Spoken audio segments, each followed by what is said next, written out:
დამოუკიდებლობის დღისადმი მიღწეული ღონისძიებებისათვის მზადება გრძელდება. რუსთაველის გამზირზე უკვე გაიმართა გენერალური რეპეტიცია, რომელშიც მონაწილეობა ავიაცია მიიღო.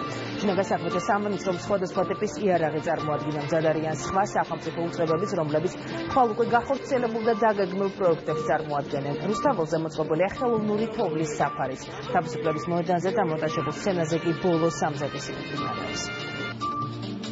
იქნება სპეცტექნიკა ჩამოყვანილი, რათა დაათვალიერონ მოსახლეობა თუ რას ვაკეთებთ, როგორ ვაპირებთ განავითაროთ ჩვენი კურორტები. აგრეთვე შემიძლია ვთქვა, რომ ყველაზე მნიშვნელოვანი რაც არის ეს არის, რომ ჩვენ გვექნება ხელოვნური გათოვლიანების არეალი. ღონისძიებები დაგეგმილია დილის 12 საათიდან, დაიწყება თეატრალიზირებული მსვლელობა რესპუბლიკის მოედნიდან თავისუფლების მოედნისკენ. ეს იქნება 18 წლების სტილისტიკაში გადაწყვეტილი მსვლელობა და ზოგადად ღონისძიების ფორმატიც არის ამ სტილში გადაწყვეტილი.